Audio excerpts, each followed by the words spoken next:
Habatus Renungan Harian Anak.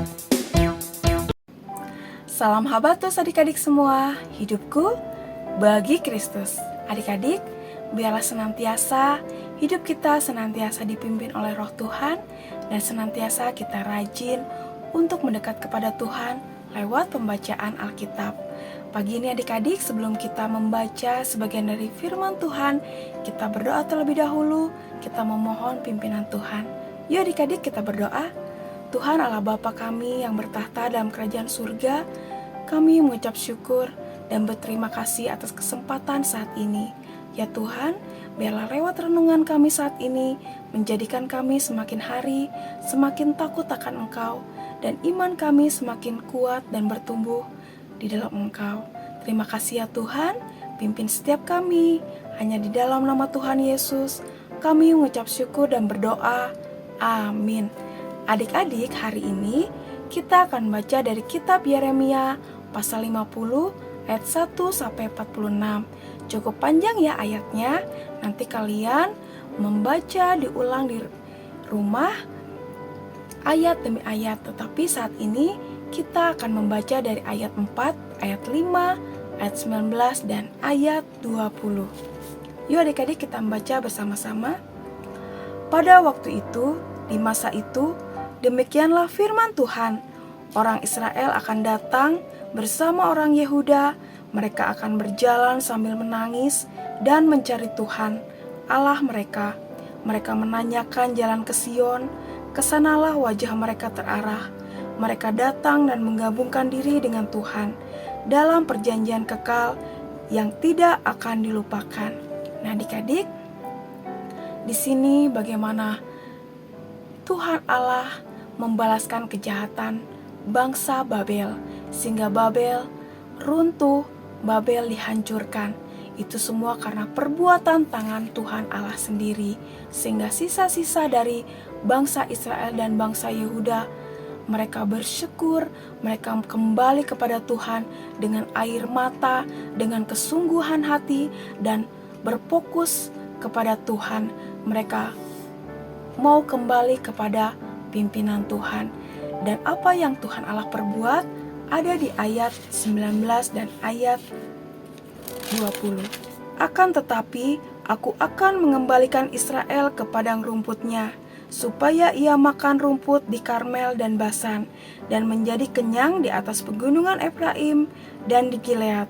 Pada waktu itu, di masa itu, demikianlah firman Tuhan, orang akan mencari kesalahan Israel, tetapi tidak didapatinya, dan dosa Yehuda, tetapi tidak ditemukannya, sebab aku akan mengampuni orang-orang yang kubiarkan tetap hidup. Nah adik-adik, bersyukur sekali, Tuhan Allah adalah Tuhan Allah yang panjang sabar, Tuhan Allah yang senantiasa menepati janji-janjinya, Tuhan Allah yang tidak akan melupakan umat pilihannya, sehingga Tuhan Allah mengampuni dosa-dosa bangsa Israel dan bangsa Yehuda, bahkan memberkati mereka, mengembalikan mereka ke padang rumput.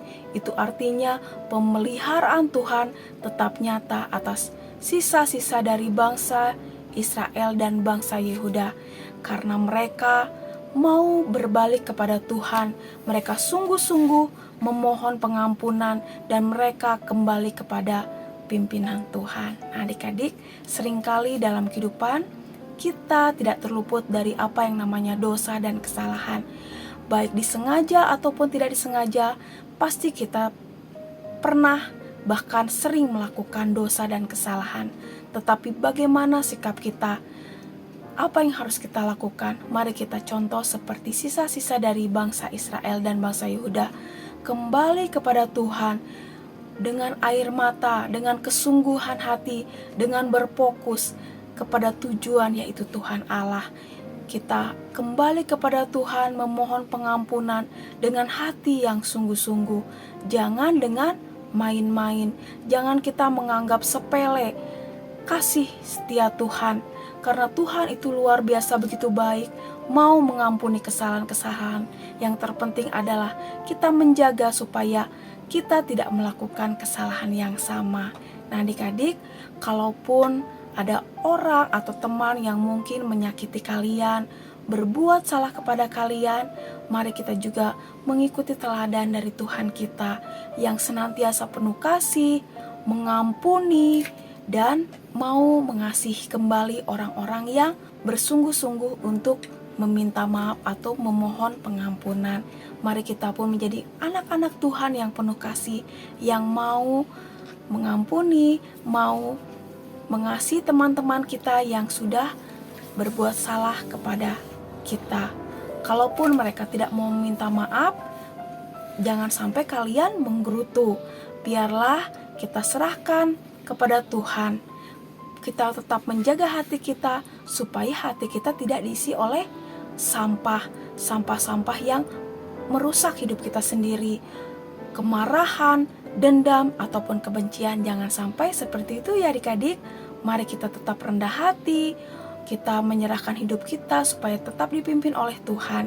Ketika kita bersalah, ketika kita melakukan dosa, mari kita datang kepada Tuhan dengan sungguh-sungguh memohon pengampunan dan mau dipimpin oleh Tuhan untuk berlaku benar. Dan ketika ada orang yang bersalah kepada kita, kita tetap mau mengasihi dan mengampuni.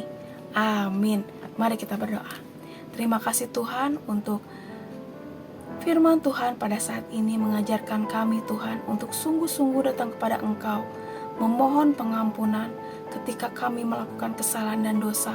Hidup kami adalah hidup yang penuh dosa, tetapi kami bersyukur memiliki Allah yang luar biasa penuh kasih, yang sungguh-sungguh mengasihi kami, sehingga Tuhan Allah rela mengutus anaknya yang tunggal, yaitu Tuhan Yesus Kristus, rela mati di kayu salib untuk menebus seluruh dosa-dosa umat manusia. Tuhan, kami tidak mau menyia-nyiakan pengorbanan-Mu di kayu salib. Kami percaya hidup kami adalah hidup yang dipimpin oleh Roh Tuhan. Ampuni kami Tuhan yang masih melakukan kesalahan-kesalahan yang sama. Tuhan, ajar kami untuk hidup benar, untuk mau dipimpin oleh Roh Tuhan. Dan kami serahkan hidup kami Tuhan ke dalam pimpinan-Mu saja. Terima kasih ya Tuhan untuk kasih setia Tuhan dalam sepanjang kehidupan kami. Hanya di dalam nama Tuhan Yesus kami mengucap syukur dan berdoa. Amin. Sampai jumpa adik-adik di renungan Habatus selanjutnya. Tuhan Yesus memberkati. Habatus